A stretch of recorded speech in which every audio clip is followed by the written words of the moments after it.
Hello दोस्तों, स्वागत है आप सभी लोगों का हमारे YouTube channel I am student पर। तो दोस्तों, आज के वीडियो में हम पढ़ने जा रहे हैं इम्पोर्टेंस ऑफ मैनेजमेंट। ये हमारा बिजनेस स्टडीज़ का सेकंड लेक्चर है। इससे पहले एक वीडियो आ चुका है। अगर आपने उस वीडियो को नहीं देखा है तो जल्दी से उस वीडियो को देखिए और फिर इस वीडियो को देखिए, तो आपको बहुत ही अच्छे से क्लियर हो जाएगा। अगर आप उस वीडियो को नहीं देखना चाहते हैं तो कोई बात नहीं, मैं आपको बताता हूँ मैनेजमेंट क्या होता है। बहुत शॉर्ट में बताऊँगा, आपको समझ में आ जाएगा। तो सुनो, सबसे पहले मैं आपको बताता हूँ कि मैनेजमेंट क्या होता है, फिर समझेंगे कि मैनेजमेंट से में फ़ायदा क्या होता है। ठीक, तो वही कह रहा है कि मैनेजमेंट से में क्या फ़ायदा होता है। तो चलो देखते हैं। सबसे पहले हम आपको बताते हैं कि मैनेजमेंट क्या होता है। मैनेजमेंट का मतलब होता है एक उद्देश्य को पूरा करने के लिए हम जो भी स्टेप को फॉलो करते हैं उसी को कहते हैं मैनेजमेंट। जैसे मान लो हमारा एक उद्देश्य है कि हमें अकाउंटेंसी में 100 मार्क्स लाने हैं, तो उन 100 मार्क्स को लाने के लिए हम क्या क्या करेंगे। जैसे सुबह जल्दी से उठेंगे, ठीक है, फिर स्कूल जाएंगे, स्कूल से आने के बाद खाना खाने के बाद हम कोचिंग जाएंगे, कोचिंग से आएंगे फिर घर में भी पढ़ेंगे। तो मतलब बहुत सारे ऐसे स्टेप होते हैं जो हमें पूरे करने होते हैं उद्देश्य को पूरा करने के लिए। तो मैनेजमेंट यही होता है कि एक उद्देश्य को पूरा करने के लिए हम जो भी स्टेप फॉलो करते हैं उसको क्या कहते हैं, मैनेजमेंट। ठीक है दोस्तों, तो अब हम पढ़ते हैं कि उस मैनेजमेंट से हमें प्रॉफिट क्या होता है, क्या इम्पोर्टेंस है उसका। तो चलो देखते हैं दोस्तों। सबसे जो पहला इम्पोर्टेंस है वो है management help in achieving group गोल। दोस्तों, एक अगर बिजनेस है तो उसका एक गोल होगा, उस गोल को ना मैनेजमेंट क्या करता है, अचीव करने में हेल्प करता है। जैसे हमारा एक गोल था कि हमें 100 मार्क्स लाने थे, ठीक है, तो 100 मार्क्स लाने में मैनेजमेंट ने हमारी हेल्प की। उसी तरह अगर हम बिजनेस की तरफ देखें तो मैनेजमेंट क्या करता है, जो भी हमारा बिजनेस का गोल होता है ना उसको पूरा कराने में हेल्प करता है हमारी। ठीक है, तो अब जो हमारा दूसरा ऑब्जेक्टिव है वो है management create a dynamic organisation. दोस्तों, डायनेमिक का मतलब हम पहले समझ चुके हैं, लेकिन चलो एक बार मैं आपको फिर से बता देता हूँ। डायनेमिक का मतलब होता है परिवर्तनशील। जैसे आपने एक गिलास में पानी लिया, उस पानी को एक बर्तन में डालो, मतलब दूसरे बर्तन में डालो, तो पानी कैसे हो जाता है, उस बर्तन के आकार में आ जाता है। ठीक है, उसके बाद दूसरे बर्तन में डालो तो उस आकार में आ जाता है, मतलब वो बदलता रहता है। ठीक, तो मैनेजमेंट भी बदलता रहता है। अब कहोगे मैनेजमेंट बदलता कैसे है, चलो मैं आपको बताता हूँ। तो दोस्तों, डायनेमिक ऑर्गेनाइजेशन को समझाने के लिए मैं आपको एक एग्जांपल देता हूँ। इस एग्जाम्पल को ध्यान से सुनो। जैसे आज हमारा एक बिजनेस है, वो क्या कर रहा है, गर्मी के कपड़े बेच रहा है, क्योंकि आज गर्मी चल रही है। 1-2 महीने बाद क्या हुआ, ठंडी आ गई, तो मैनेजमेंट हमें बता देता है कि अब ठंडी चल रही है, अब गर्मी के कपड़े बेचना बंद कर दो। तो मैनेजमेंट परिवर्तित हुआ कि नहीं हुआ, यही होता है डायनेमिक ऑर्गेनाइजेशन। ठीक है, जो हमारा तीसरा पॉइंट है वो है management increase efficiency of employ. दोस्तों, एफिशिएंसी का मतलब होता है हमारी कुशलता। ठीक है, जैसे मान लो आप मैनेजमेंट कर रहे हो, तो आप मैनेजमेंट करते हो तो आप जो है ना कुशल हो जाते हो। कुशल कैसे हो जाते हो, मान लो आपने आज मैनेजमेंट किया तो हो सकता है आपसे कुछ गलती हो जाए, और जब आप दोबारा मैनेजमेंट करोगे तो क्या करोगे, उस गलती को दोबारा नहीं करोगे, मतलब कुछ सीख मिल जाती है उससे। इसलिए आपकी जो एफिशिएंसी है ना वो बढ़ती चली जाती है। ठीक, अब management help in achieving personal objective.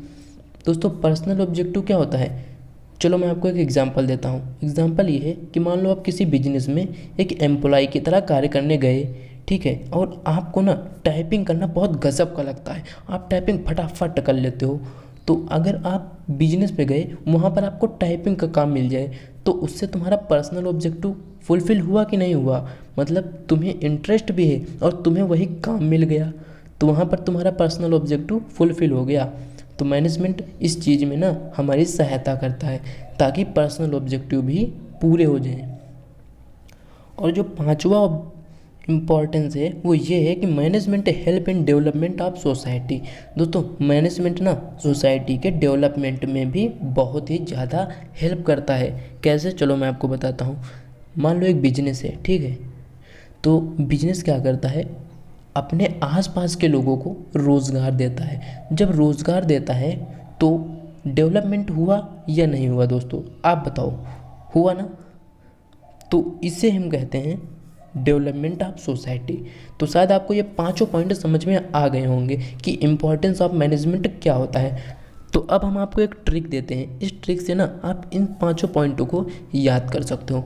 देखो, एजी, 2 एफिशिएंट एम्प्लॉय ने मुझे पर्सनली सोसाइटी में इनवाइट किया। तो आपको इस लाइन को ना याद कर लेना है, क्योंकि इस लाइन में ना ये सारे पॉइंट कवर हो जाते हैं। चलो दिखाता हूँ कैसे। देखो, पहला क्या है, अचीविंग ग्रुप गोल। तो यहाँ पर हम क्या लिख सकते हैं, अचीविंग, ये हो गया ग्रुप गोल, ठीक है। और ये क्या हो गया, डी, डी मतलब हो गया डायनेमिक।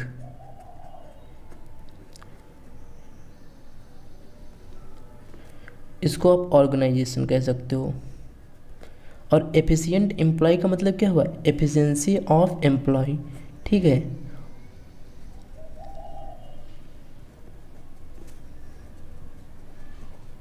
और उसके बाद क्या हुआ, पर्सनली मतलब पर्सनल ऑब्जेक्टिव। और सोसाइटी मतलब सोशल ऑब्जेक्टिव। तो दोस्तों शायद आपको ये सारी चीज़ें समझ में आ चुकी होंगी और आपको ये ट्रिक भी बहुत ही अच्छे से समझ में आ गई होगी। मतलब एजी, 2 एफिशिएंट एम्प्लॉय ने मुझे पर्सनली सोसाइटी में इनवाइट किया। अब हम दोस्तों आते हैं अपने दूसरे टॉपिक पर, जो कि है फंक्शन ऑफ मैनेजमेंट। मतलब ये जो मैनेजमेंट होता है ना, वो काम क्या करता है यार। लाभ भी पता हो गए, उद्देश्य भी पता हो गए, लेकिन इसका काम क्या है। चलो अब हम काम देखते हैं। तो दोस्तों मैनेजमेंट जो होता है उसके 5 काम होते हैं, सिर्फ 5 काम होते हैं। कितने होते हैं, 5, ठीक। चलो एक के बाद एक देखते हैं। सबसे पहला होता है प्लानिंग, फिर होता है ऑर्गेनाइजिंग, फिर होता है स्टाफिंग, फिर होता है डायरेक्टिंग, फिर होता है कंट्रोलिंग। अब मैं आपको ये क्या बता गया, आपको तो कुछ समझ में आया नहीं। चलो कोई बात नहीं, अब हम शुरू करते हैं एक के बाद एक, ठीक है। बहुत ही आसान शब्दों में पढ़ेंगे, आपको बिल्कुल अच्छे से समझ में आ जाएगा, ये आपसे मेरा वादा है, ठीक। तो इनको सबसे पहली बात आपको सीरियल से याद करना है, planning, organising, staffing, directing and controlling. क्योंकि इसका अगर एक भी स्टेप आगे पीछे हुआ तो सब गड़बड़ हो जाएगा। इसलिए आपको ना सारे को एक लाइन से याद करना है, जैसे लिखे हैं। तो अगर आपको इनको ना एक लाइन से याद करना है तो आप एक ट्रिक यूज कर सकते हो। ट्रिक ये है, पोस्ट डीसी। पी मतलब हो गया प्लानिंग, ओ मतलब हो गया ऑर्गेनाइजिंग, और एस मतलब हो गया स्टाफिंग, और टी का कोई मतलब नहीं, डी मतलब हो गया डायरेक्टिंग, और सी का मतलब हो गया कंट्रोलिंग। तो दोस्तों आपको अगर ये याद करने में दिक्कत हो तो आप इस ट्रिक को यूज़ कर लेना। तो अब इनका काम है क्या वाकई में, चलो हम पढ़ते हैं डेफिनेशन से। तो पहला है प्लानिंग। मैनेजमेंट का जो पहला कार्य होता है वो होता है प्लानिंग करना। दोस्तों प्लानिंग आप भी रोज़ करते हो, पर आपको पता नहीं कि प्लानिंग वाकई होता क्या है, ठीक है। प्लानिंग का मतलब होता है determining in advance what is to be done and who is to be done. तो ये क्या लिखा है, चलो मैं आपको बताता हूँ अपनी भाषा में। प्लानिंग का मतलब होता है किसी भी चीज़ को ना करने से पहले सोचना। जैसे हमें 12th में 100 मार्क्स लाने हैं अकाउंटेंसी में, तो ऐसे तो आ नहीं जाएंगे। पहले हम क्या करेंगे, उसके बारे में सोचेंगे कि यार मैं कैसे लाऊं, यार इसके लिए मुझे क्या करना पड़ेगा, यार कितनी रातें जागना पड़ेगा, यार किससे पढ़ना पड़ेगा, यार मुझे कितने घंटे पढ़ना पड़ेगा। मतलब हम क्या कर रहे हैं, पहले से ही सोच रहे हैं कि यार क्या क्या करना पड़ेगा। तो दोस्तों प्लानिंग का मतलब होता है किसी भी चीज़ को एडवांस में सोचना। अब देखो अभी आप एडवांस में सोच रहे हो कि नहीं, आपका भी 12th आया नहीं आया, आप 11th में बैठकर सोच रहे हो यार मैं जब 12th में आ जाऊंगा तो कैसे पढ़ाई करूंगा, क्या करूंगा, मतलब नंबर कैसे आएंगे मेरे। तो क्या कर रहे हो, आप आगे का सोच रहे हो। तो वही प्लानिंग वही होता है कि आज बैठकर हम आगे का सोच लेते हैं, उसे कहते हैं प्लानिंग, ठीक। तो इसीलिए लिखा है planning it refer to determining in advance, मतलब एडवांस में डिटरमाइन करना। What is to be done, क्या करना है, एंड कौन करेगा। ठीक है, तो ये होता है प्लानिंग, मतलब पहले से सोच लेना। ठीक है, अब जो दूसरा है वो है ऑर्गेनाइजिंग। जैसे हमने प्लान किया कि हमें 1 लाख की सेल करना है, बिजनेस में 1 लाख की सेल करना है। तो उस 1 लाख की सेल करने के लिए हमें क्या क्या चाहिए, कितने एम्प्लॉय चाहिए, कितनी मशीनें चाहिए, कितना रॉ मटेरियल चाहिए, उन सारी चीज़ों को जब हम एक फ्रेमवर्क बना लेते हैं, ठीक है, मतलब अपने पास ला कर रख लेते हैं, ठीक है, तो उसे कहते हैं ऑर्गेनाइजिंग। और स्टाफिंग का मतलब क्या हुआ, अब देखो मशीनें ठीक ला कर रख दिया, अब इन मशीनों को चलाएगा कौन, ऐसे तो चलने नहीं लगेंगी, इसके लिए क्या होगा, लोगों की ज़रूरत पड़ेगी। स्टाफिंग का मतलब क्या हुआ, लोगों को बिजनेस में बुलाना। ठीक है, लोगों को बिजनेस के अंदर बुलाना, मतलब हम क्या किए हैं ऑर्गेनाइजिंग में, जो हमारे रॉ मटेरियल या फिर जो भी हमें चीज़ें ज़रूरत पड़ेंगी हमारे उद्देश्य को पूरा करने के लिए, वो ला कर रख देते हैं। उसके बाद जैसे मशीन है, तो उस मशीन को चलाने के लिए हमें लोगों की ज़रूरत पड़ेगी, तो स्टाफिंग में क्या हम करते हैं कि लोगों को बिजनेस में बुलाते हैं कर्मचारी की तरह। ठीक है, अब डायरेक्टिंग में क्या होता है, डायरेक्टिंग का मतलब होता है ऐसे देखना। जैसे कोई आपके अंडर में काम कर रहा है तो उससे कहो कि सही से काम करो, मैं तुम्हें देख रहा हूँ, गलत काम करोगे तो समझ लेना।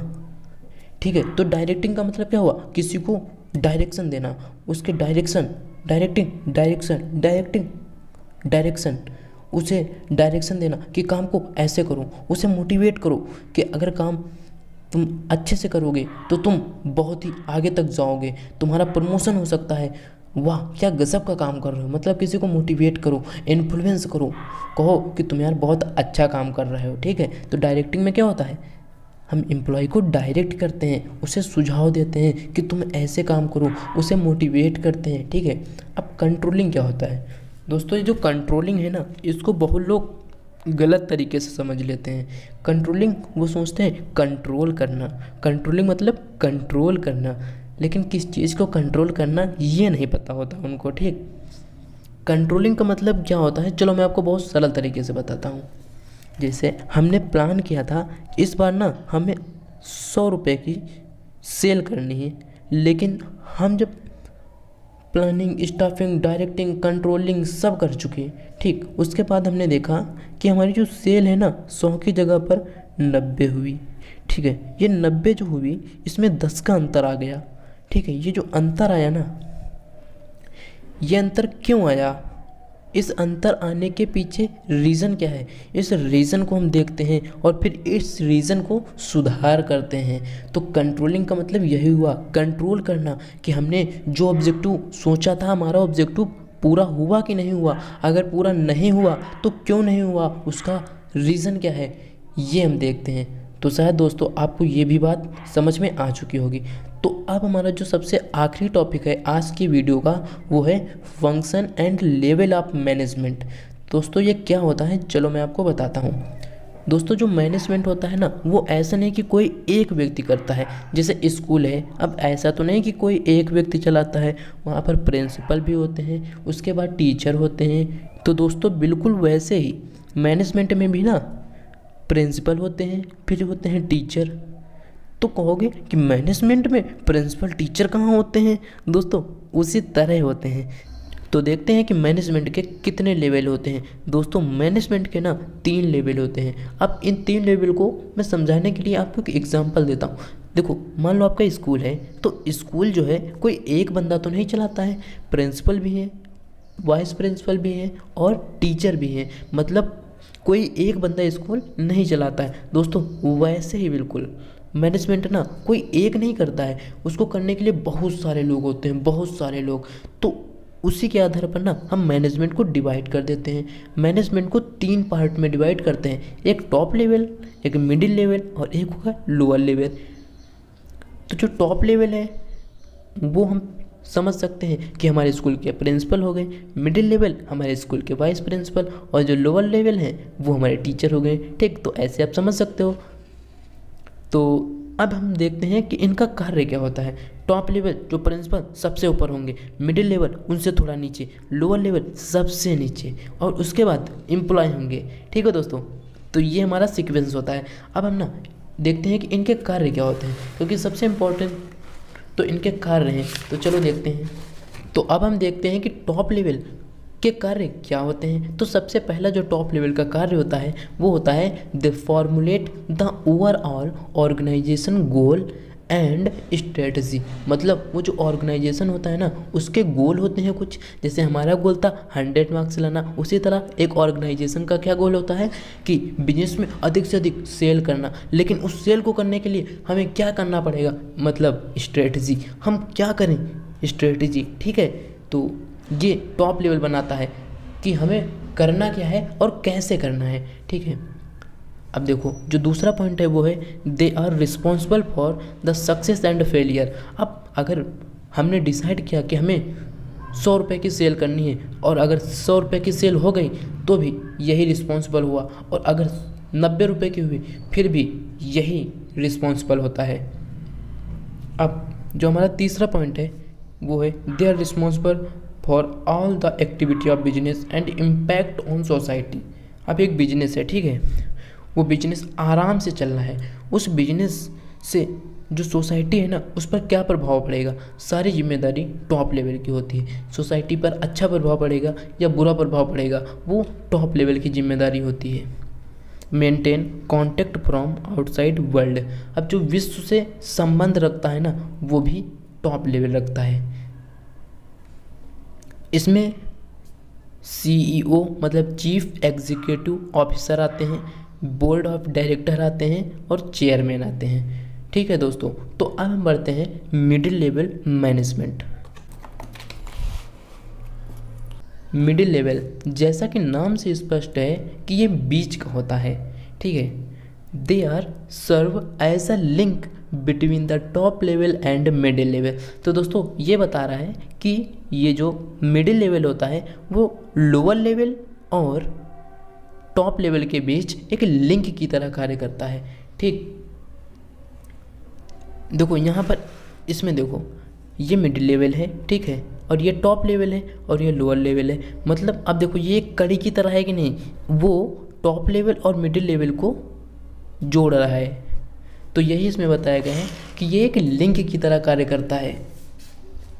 दे are responsible for implementation and controlling plans. दोस्तों जो टॉप लेवल ने प्लान बनाया है ना उसको ये इम्प्लीमेंट करता है, मतलब लागू करता है, और ये रिस्पॉन्सिबल होता है कंट्रोलिंग के लिए। ठीक है दोस्तों, अब जो तीसरा पॉइंट है इंश्योर स्टाफिंग ऑफ एम्प्लॉय। अब यही बताता है कि हमें वाकई में कितने एम्प्लॉय चाहिए। हमें एक कार्य को करने के लिए वास्तव में 10 एम्प्लॉय चाहिए, 15 चाहिए, 20 चाहिए, वो कौन बताता है, हमें मिडिल लेवल बताता है। ठीक है, और ये क्या करता है, मोटिवेट करता है लोगों को। ठीक है, तो इसमें कौन कौन आता है, जनरल मैनेजर, डिपार्टमेंट मैनेजर। अब जो हमारा लास्ट टॉपिक है वो है लोअर लेवल मैनेजमेंट। तो इसके बाद ही हमारा वीडियो हो जाता है ख़त्म। ठीक, तो चलो देखते हैं लोअर लेवल मैनेजमेंट का मतलब क्या हुआ। सबसे पहले नाम से ही स्पष्ट है कि सबसे लोअर होगा, सबसे नीचे होगा, ये मतलब सबसे नीचे होगा ये। देखो they are directly oversee the effort of workforce. देखो ये सबसे नीचे है, मतलब अब ये जो भी एम्प्लॉय है ना उनको अपने आँखों से खुद देख सकता है, क्योंकि ये वहीं पर रहकर कार्य करता है। ठीक, they serve as link between the middle level and worker.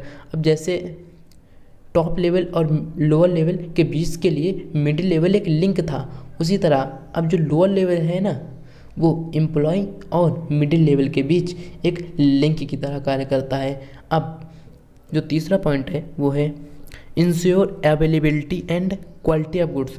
जो भी वस्तु बन रही है ना उसकी क्वालिटी कैसे है उसके लिए लोअर लेवल जिम्मेदार होता है, और इंश्योर करता है गुड वर्किंग कंडीशन।